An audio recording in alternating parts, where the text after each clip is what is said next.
ايه المشكلة لما يكون عندك عربية فورد موستنج وتبقى عايز تعرف العربية دي ممكن تتدغدغ وتتكسر بعد قد ايه؟ ما تيجوا نشوف مع بعض. اللي هنشوفه مش مجرد حوادث عرضية لعربيات بتعمل دريفتنج وبتخمس وبتفحط، لا، القصة هنا متعمدة. يعني واحد عنده عربية فورد موستنج وعايز يشوف آخرها، فتعالوا نشوف الراجل ده عمل ايه في العربية بالظبط. الموستنج من العربيات اللي بتسمى ماسل كار، يعني عربية عضلاته قوية وفتوة المنطقة. بس تعالوا بقى نشوف فتوة المنطقة هيستحمل لحد فين بالظبط. هنشوف كده شوية حاجات ما اقدرش اقول عليها ان اختبارات، بس هي تقدر تقول كده مدى قدرة العربية على التحمل. واولها ان هو بيخبط دمية واقفة عشان يشوف ايه اللي هيحصل، فبيحصل اللي بيحصل لأي عربية، ان ازازها بيتكسر، حاجة غير متوقعة بالمرة. طيب من ضمن المميزات بتاع العربية دي ان هي عربية قوية وثابتة على الطريق، يعني تقدر تاخد بيها منحرفات وانعطافات بسرعة والعربية مش هتقول معاك لا. فهو بيضغط على العربية لحد آخرها، والحقيقة ان هو فعلا بيجيب آخرها. من ضمن برضو الحاجات اللي ممكن اصحاب العربيات القوية يعملوها ان هم يعملوا تاير بيرن، او ان هم يحرقوا الكاوتش. في الحالة دي فعلا العربية بتملى الجو حواليها دخان، بس المشكلة هنا ان الكاوتش اصلا ما بيلفش، والدخان ده طالع من كليتشات العربية. طيب عارفين اختبار المرور العادي ده اللي انت بتمشي وسط الإقماع ولو خبطت قمع بتسقط؟ هو هنا عمل الموضوع بطريقة مختلفة وخدهم كلهم قدامه. حك القمع حك.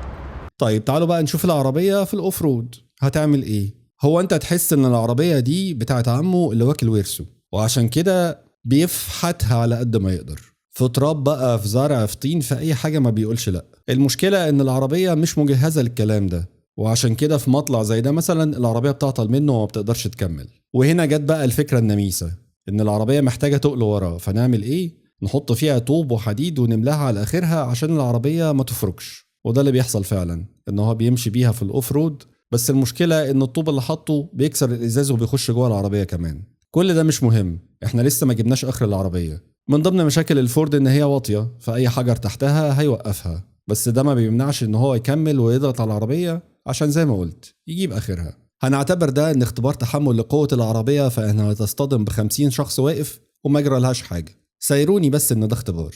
طيب هنتنقل بقى لمرحلة تاني من مراحل الاوف رود، وهو انه يخش بيها في غابة. طبعا العربية ما قدرتش ووقفت، فجاب ونش سحبها.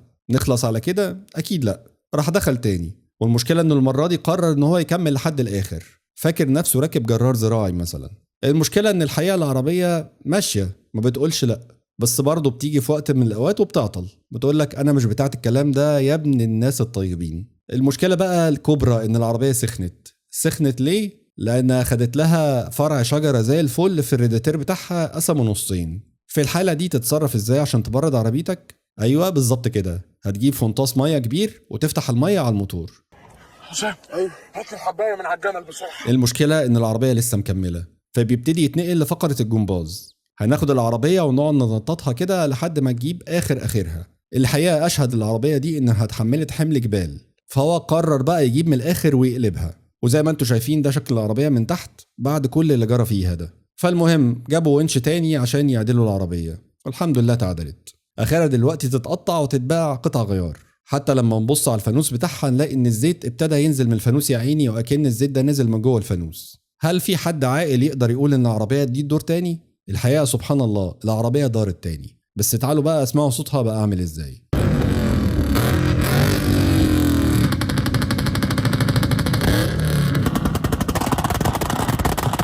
العربيه بمنتهى البساطه اتنقلت من مرحله انها ماسل كار لعربيه رش مبيدات.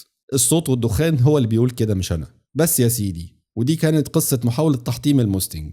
يا رب تكون القصة عجبتكم. أما القصة عبرة صحيح. يا سلام.